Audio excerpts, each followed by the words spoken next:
Hello, welcome to Linn County Regional Center's Transportation Technology Academy. My name is Scott Johnson. I'm the instructor here, and today we're going to talk about transportation technology careers and how science, technology, engineering, and math fit into those careers. So, in the automotive trade, what kind of careers will we have? Well, we might have a service technician, a parts professional, a service advisor. Those are all careers in the automotive repair side of things. But what about automotive collision repair? Well, we also have auto body repair technicians and painters.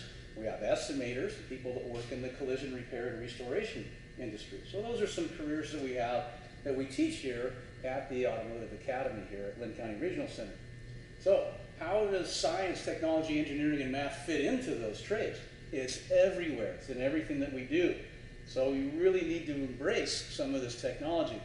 So we may be in the repair side of things, and maybe we need to paint a car. Well, we use chemistry to mix paints and formulas and things that we use for coatings on our vehicles that will last the lifetime of the car. That chemistry requires some scientific background, a little bit of understanding of chemistry. So what else do we have? Well, we may have some technology such as this. This is a scan tool, and we use this to communicate with all the computers that are on our vehicles today. Today's vehicles are very, very complex. This vehicle has 21 computers on it and 10 different networks of varying speeds. So that requires a lot of technology, not just in understanding how to communicate with the vehicle using a scan tool like this one, but how to perform proper repairs and calibrations. So this requires quite a bit of training, something that takes often years to master. So there's quite a bit of technology in today's vehicles. So those are some of the things that we look at in here as far as STEM goes. We've got math, we've got technology such as computers. Math is something you're not going to get away from. So if you hate it, well, you still have to embrace it. Engines like this, we have measurements that we need to take. We have a lot of things that have to be very precise, and that requires a really good scientific background, especially when it comes to vehicle maintenance and repairs. There's a lot of physics involved, and those things require some training. So we also use virtual technology here at Linn County Regional Center to teach students how to learn how to paint. So when we're learning how to paint a car, what we want to avoid is a lot of waste. We don't want a lot of environmental fallout. What is that? Well, that's some vapors that could escape to the atmosphere, or maybe some used paint that we have to recycle. Well, this keeps us from having to do that. There's no environmental impact, and we have a really, really high learning curve, because as soon as we make a mistake, we can just reset this. So the virtual technology that we use here looks like this.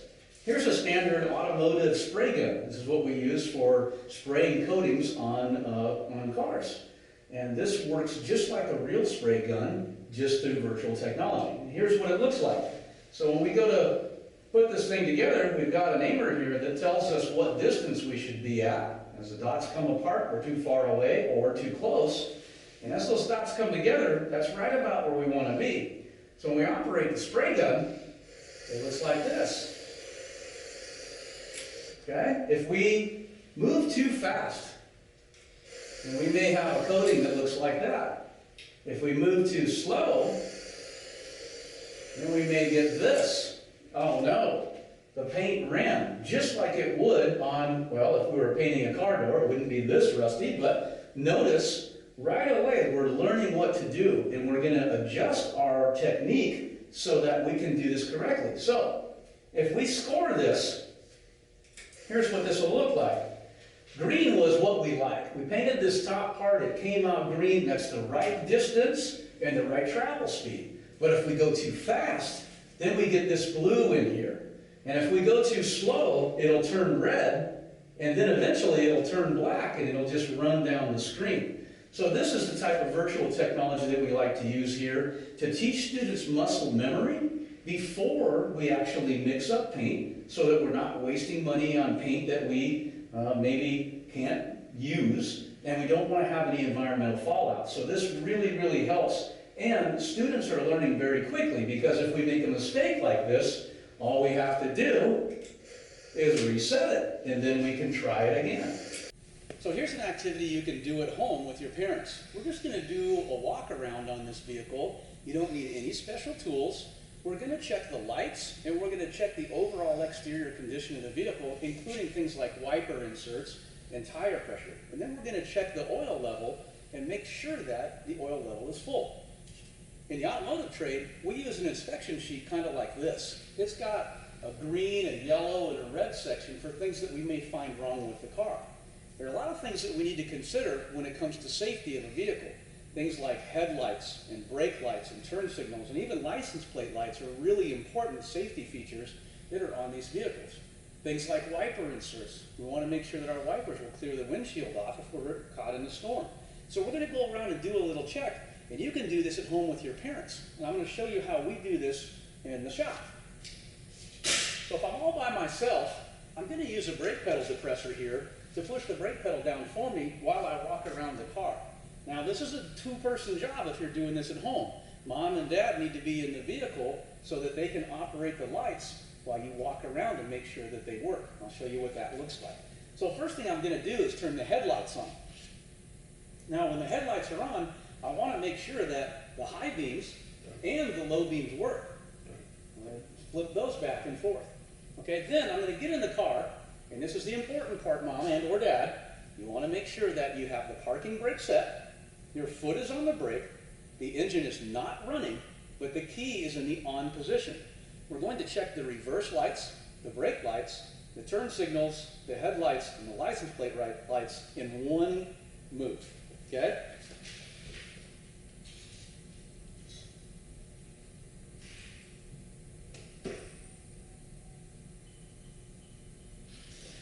Okay, so what I've done I've gotten inside the car, the headlights are on, I've turned the four-way flashers on, and that's going to check all four corners of my turn signals. I've shifted the car into reverse, and this is why it's important to have the parking brake set and your foot on the brake with someone in the driver's seat so the car can't move. You should also be doing these checks on level ground, very important. Now what we're going to do, I'm just going to walk around the car, and I'm going to check and make sure that all of my lights are working properly.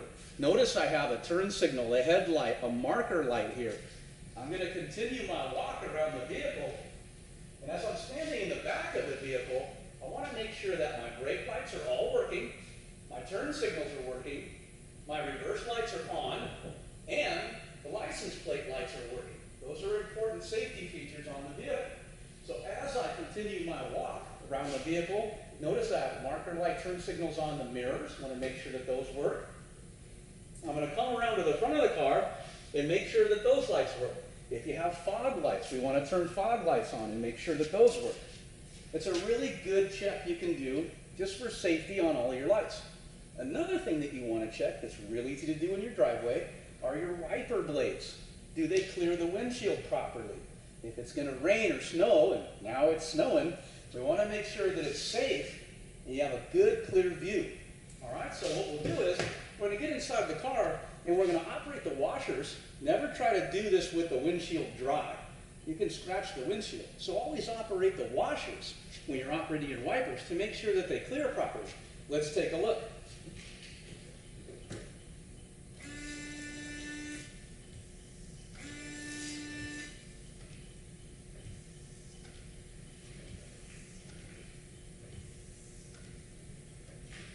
Okay, that looks great.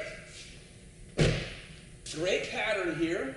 The spray, great pattern on the windshield. It's cleaned off really well. And when we're looking at these wipers, we want to make sure that we've got good rubber here, that there's no tears, it's not hanging off.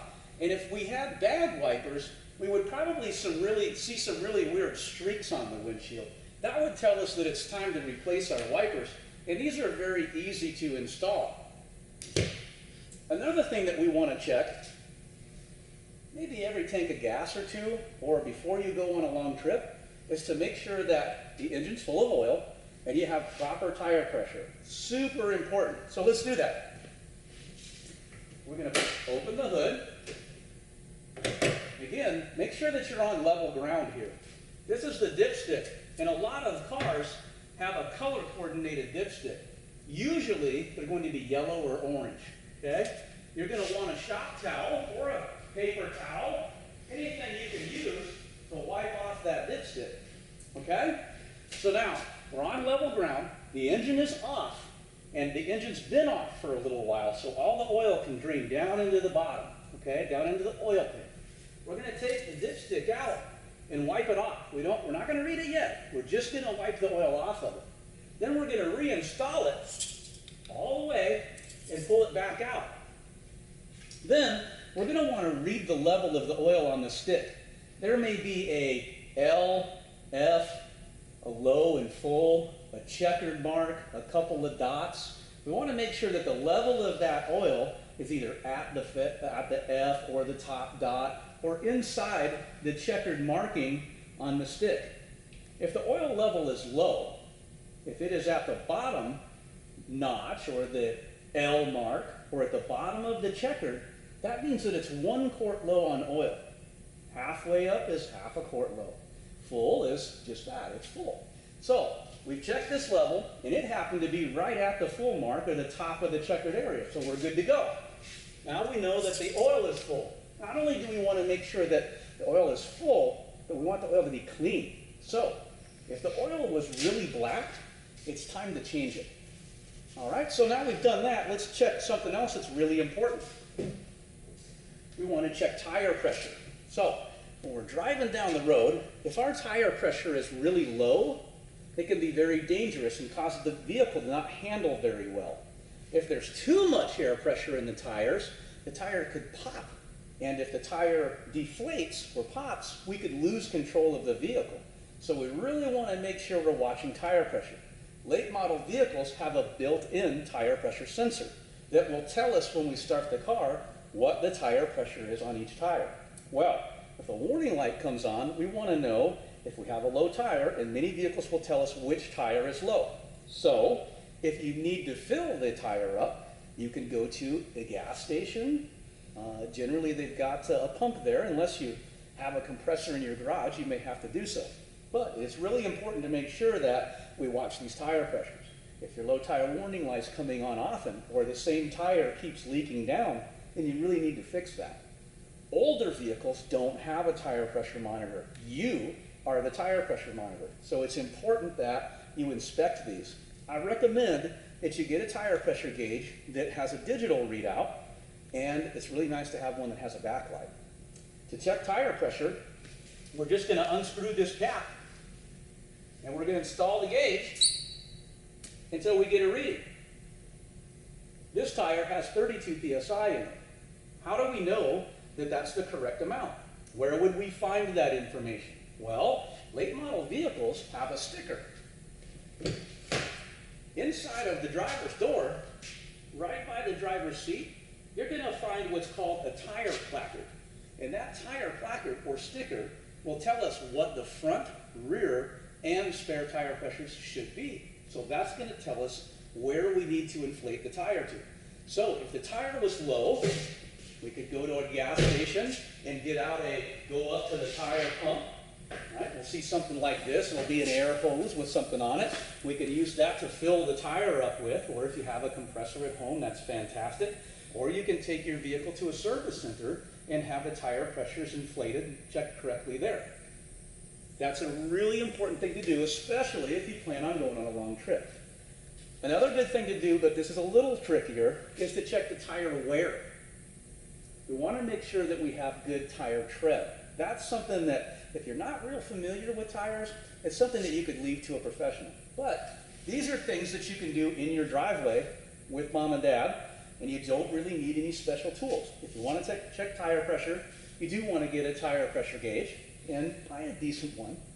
Other than that, this is really simple to do before you leave on a trip, or even maybe once every couple of weeks to make sure all your lights work.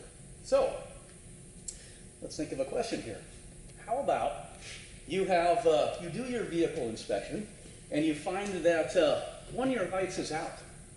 Is that something that you could replace yourself? It probably is. Sometimes headlights are difficult to replace and need to go to a service center. But if we have like a marker light or something along those lines, where would we find the information to replace that? We could use the owner's manual. That's a great place to look. So, with a new car or even used cars, you're going to find an owner's manual in the glove box. It's really important that you look through that owner's manual. They can tell you all kinds of stuff, like what kind of oil to use, what your tire pressure should be, how to change a light bulb, how to change the wipers. All of those things can be found in that book. So, did you find anything wrong with your car?